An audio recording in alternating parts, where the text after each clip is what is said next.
ഇതാണ് ഇവിടെ ബിരിയാണി ഉണ്ടാക്കിയുള്ള പ്രശ്നം. കണ്ടുപിടിച്ച് ഇതാണ് മിക്ക ഫാമിലി.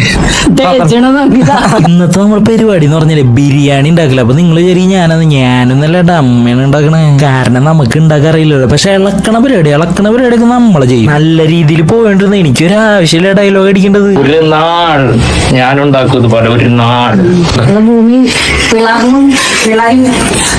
മാമാ ബിരിയാണി കഴിക്കണ്ട തന്നെ എന്റെ വയറ് നിറഞ്ഞോട്ടെ. ഇത് കേട്ടപ്പോ തന്നെ ഒക്കെ അങ്ങോട്ട് റെഡി ആകുമ്പോ ഒരു മണം അങ്ങോട്ട് വരും. അങ്ങനെ എടുത്ത് അമ്മ പറയാ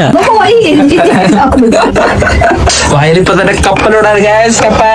അത് കഴിഞ്ഞിട്ട് ഞാൻ കുളിക്കാൻ ഇവിടെ ഒരാളവിടെ പാത്രം പിടിച്ച് നിൽക്കുന്നത്. ഞാനാണെങ്കിൽ വേഗം ഓടി ഒന്ന് ഫോൺ എടുത്തപ്പോഴേക്ക് ഇവിടെ നിന്ന് ഓടിയാള്. ഇതാണ് ഇവിടെ ബിരിയാണി ഉണ്ടാക്കിയുള്ള പ്രശ്നം. കണ്ടുപിടിച്ച് ഇതാണ് മിക്ക ഫാമിലി.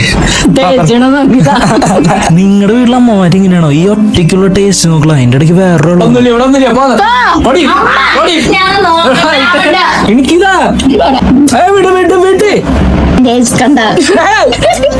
കണ്ട ഞാൻ തിന്നാത്തത് തിന്നാൻ മക്കൾക്ക് കിട്ടില്ലെന്ന് പറഞ്ഞത് ശരിയാ, അമ്മമാർക്ക് കിട്ടില്ലെന്ന് പറഞ്ഞത് ശരിയാ.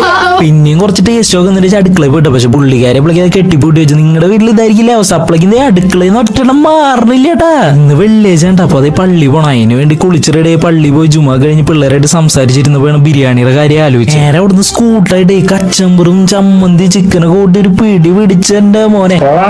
ബിരിയാണി ഒരു രക്ഷ ഉണ്ടായില്ല. പിന്നെ നിങ്ങളുടെ വീട്ടിൽ ഇതൊക്കെ തന്നെയാണ് നടക്കുക ബിരിയാണി വയ്ക്കുമ്പോൾ. അപ്പൊ അതൊന്ന് അറിയിച്ചോളൂ, ഫോളോ ചെയ്തോളൂ. ശരി.